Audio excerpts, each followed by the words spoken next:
I am so happy to have you on my block. As you can see, we've got a whole community of people living right here, working together to help each other and show compassion. Compassion is caring enough to do something about someone else's need. Every person is made in their own unique way, and every person can use what they have to show compassion. You want to see? They can build things. Ooh, I know. They can fix things. And even make people feel safe. Everybody has a part to play. And there are clues, even when you're young, to help you know what your part is. For instance, you might like to help your parents out around the kitchen. Someday you may be a chef. Or maybe you like building things out of Legos. You might grow up to be a construction worker. Oh, these are not toys. What if you really love animals? Oh, how cute! Someday you could be a veterinarian. Oh, even cuter! If you look really close at what you're good at and the gifts you've been given, you might get a glimpse of what you'll be like when you're older. Or, like you'll see in today's story, God can use what you have right now to do something miraculous. I'm not sure what I have to give, but I hope it involves a cute puppy. I'll see you next time.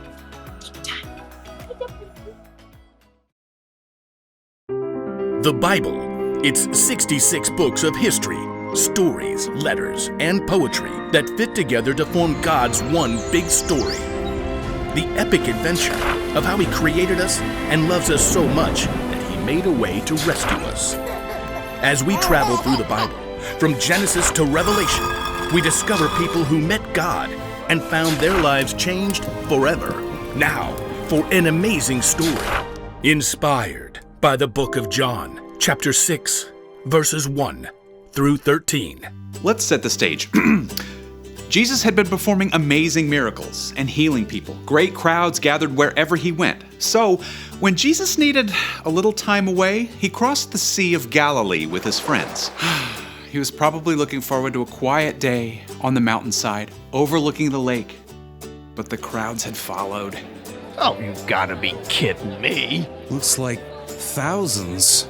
Should we send them all away? No, I'll talk to them. Even though He was tired, Jesus welcomed the people. He could see the hunger in their hearts, so He sat down on the mountainside and began to teach them. I am the bread of life. Whoever comes to me will never go hungry. Through the heat of the day, Jesus kept speaking to the people. As the sun sank lower, though, people started getting restless. See, nobody planned to stay there the whole day, and everybody was getting hungry. Well, Jesus knew how He would provide a meal, but first, He spoke to His friend Philip. Where can we buy bread for all these people to eat? Philip's eyes widened as he looked down over the mountainside. There are thousands of people here. Even buying enough bread for everyone to have one bite would take more than half a year's pay. Feeding this crowd certainly seemed like an impossible job. Jesus' friends started to check around, trying to see if anyone at all had brought along some food. Now, imagine you are there, on that very same hillside. Early this morning, you heard footsteps and excited voices just outside your home. They say Jesus is heading for the lakeshore.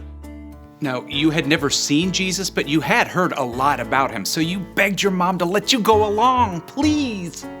Please, please, please. It's not far. And she said yes, which is pretty amazing, but she wouldn't let you run out the door unprepared. Here, I've wrapped up some bread and fish for you. Thanks, Mom. So you grabbed the bundle, thanks Mom, and ran out the door, joining the crowd. When you finally reached the lakeshore, the crowd was a little overwhelming. But high up on the mountainside, you could see a man surrounded by a close-knit group of followers. Sometimes it's good to be little, so you make your way little by little, uphill through the crowd. Excuse me? After a while, you were so close.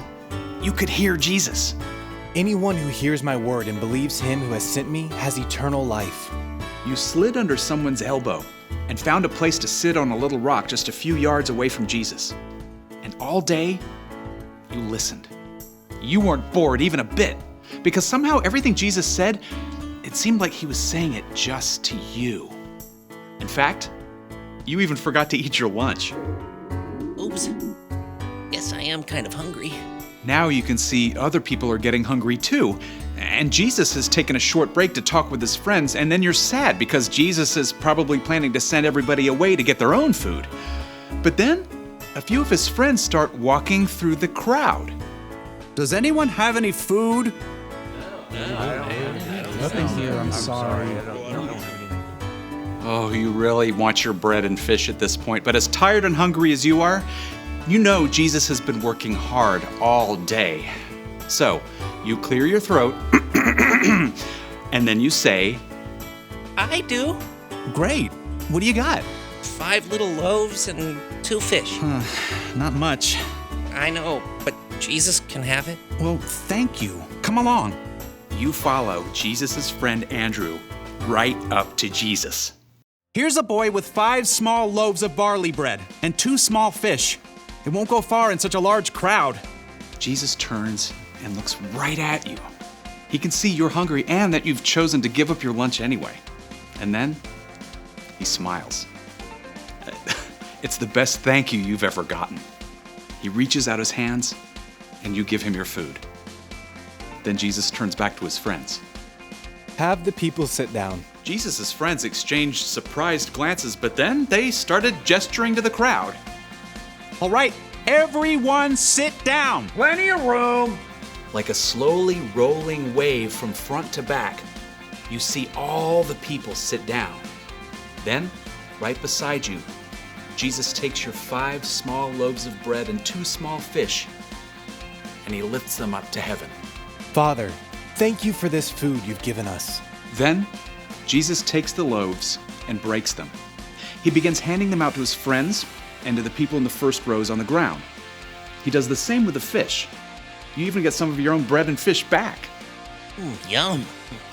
You look around and you can see Jesus' friends still handing out pieces of fish and bread to the crowd. But this is way more than what I gave to Jesus.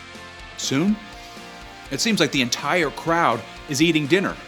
Your own stomach is already full, and you still have bread and fish left over. As the people around you begin to finish their meals, Jesus calls his friends again.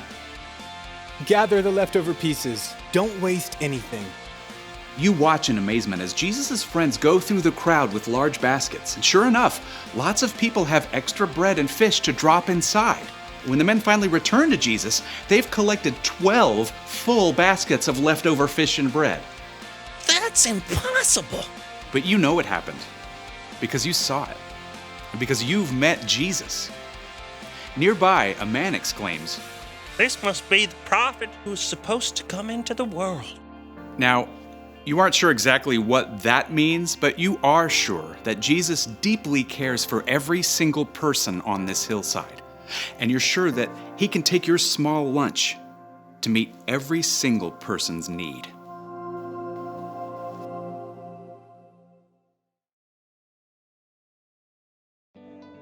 When the boy showed up to see Jesus on a mountainside with a crowd of over 5,000 people, it probably never crossed his mind that he could be part of a miracle.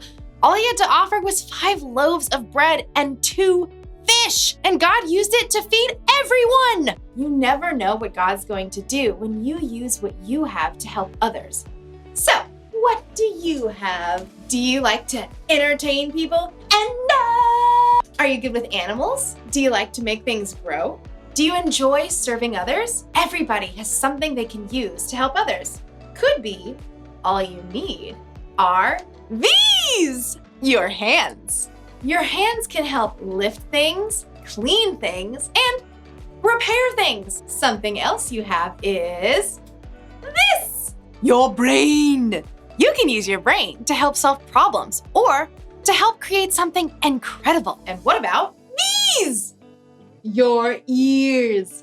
Sometimes to help others, all you need to do is listen. And then these, your elbows. I'm not really sure what you can use your elbows for. Oh, I got it. You can use your elbows to help a small child find their parents in a crowd.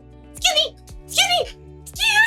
Nailed it. The one thing to remember today is this. Use what you have to help others. You don't have to wait until you're older. God can use even the smallest things to make a big difference. I just thought of another use for your elbows. The chicken dance.